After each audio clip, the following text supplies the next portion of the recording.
Assalamualaikum warahmatullahi wabarakatuh. Selamat bertemu kembali anak-anakku dengan saya Bapak Fafan di channel Mr. BK. Bagaimana belajar kalian di rumah? Semoga masih tetap semangat ya.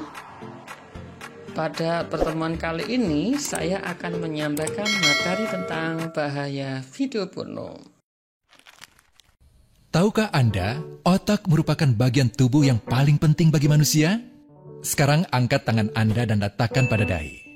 Tepat di situ, ada bagian otak yang paling istimewa. Bagian itu disebut prefrontal cortex atau disingkat PFC.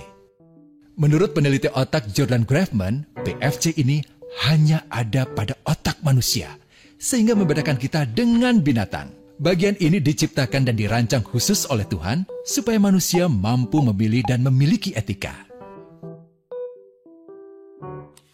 PFC berfungsi seperti pemimpin. Ia bertanggung jawab untuk berkonsentrasi, memahami benar dan salah, mengendalikan diri, menunda kepuasan, berpikir kritis, dan merencanakan masa depan. PFC adalah pusat pertimbangan dan pengambilan keputusan. PFC inilah yang membentuk kepribadian dan perilaku sosial. Sayangnya, PFC adalah bagian otak yang paling mudah mengalami kerusakan. Jika PFC rusak, maka kepribadian orang bisa berubah. Rusaknya PFC bisa disebabkan oleh benturan fisik, bisa juga oleh zat kimia, seperti narkotika, psikotropika, dan zat adiktif atau nafsa. Dan ternyata penyebab paling merusak juga pornografi, yang disebut narkolema, narkotika lewat mata. Bagaimana pornografi mempengaruhi otak dan pikiran kita? Adi, remaja 12 tahun, melihat gambar di TV yang menjurus ke porno. Awalnya, ia merasa kaget dan jijik. Ini karena sistem limbik di otak Adi menjadi aktif. Sistem limbik mengatur emosi juga keinginan makan, minum, dan berhubungan seksual. Sistem limbik ini kemudian mengaktifkan zat kimia otak bernama dopamin. Dopamin memberi rasa senang, penasaran, sekaligus kecanduan. Zat ini juga aktif jika orang mengkonsumsi nafsa. Oleh karena itu, sifat candu pornografi sama dengan sifat candu nafsa. Otak akan mengingat apa yang membuat Adi senang dan bagaimana ia memperolehnya. Jika Adi mendapatkan pembinaan akhlak, etika yang baik, dan patuh pada norma sosial, dorongan melihat pornografi, meskipun menyenangkan, akan ia abaikan. Namun karena hal itu tidak ada pada diri Adi, ketika ia sedang merasa bosan dan ingin mencari kesenangan, otak akan mendorongnya agar melihat pornografi lagi. Namun lama-lama, Adi bosan melihat jenis gambar yang sama, dan butuh yang lebih porno untuk memicu rasa senang. Sekarang, dengan internet, pornografi menjadi jauh lebih mudah didapat. Pertama, Adi membuka internet dan tidak sengaja melihat gambar yang menjurus ke porno. Berikutnya, ia sengaja membuka lagi untuk melihat yang lebih porno. Awalnya melihat yang sedikit terbuka, lama-lama semuanya terbuka. Awalnya melihat 1 menit, lama-lama 1 jam. Adi mengalami kecanduan pornografi. Bagaimana kerusakan PFC akibat kecanduan pornografi?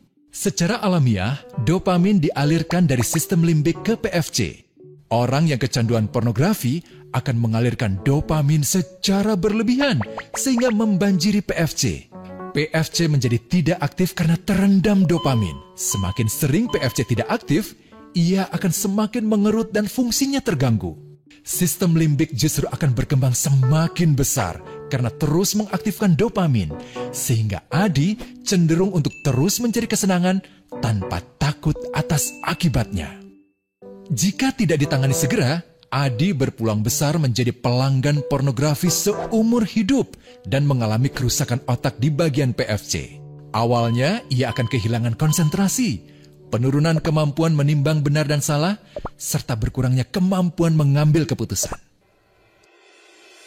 Lama-lama, besar kemungkinan ia akan melakukan masturbasi, oral seks, hubungan seksual suka sama suka, dan mudah berganti-ganti pasangan seksual. Pernikahan dianggap tidak penting, pasangan dianggap hanya sebagai objek seksual semata, cenderung merendahkan derajat dan kehormatan lawan jenis. Selera hubungan seksualnya pun tidak sehat dan seenaknya, kasar sampai tega memperkosa. Manusia jadi tidak ada bedanya dengan binatang. Inilah dampak yang terjadi akibat kerusakan PFC. Ahli bedah otak Donald Hilton Jr. mengatakan, jika difoto menggunakan alat magnetic resonance imaging, otak yang rusak akibat pornografi memperlihatkan hasil yang sama dengan otak yang rusak karena kecelakaan.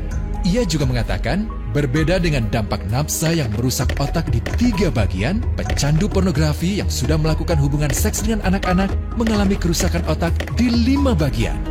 Terbukti, pornografi pada anak lebih bersifat merusak karena PFC belum matang dengan sempurna. Tapi untungnya, otak anak yang belum sempurna ini masih mudah dibentuk.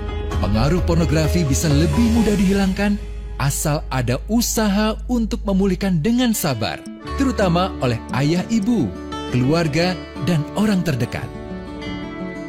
Pelajari bagaimana mencegah dan menangani anak yang terkena pornografi. Mari lindungi generasi kita dari bencana pornografi dan kejahatan seksual. Nah, itu tadi materi tentang bahaya video porno anak-anak. Semoga kalian terhindar dari video porno. Demikian pertemuan bimbingan Kasikal pada hari ini anak-anak. Sampai jumpa lagi di pertemuan selanjutnya. Alhamdulillah, jazakumullah khairah. Wassalamualaikum warahmatullahi wabarakatuh.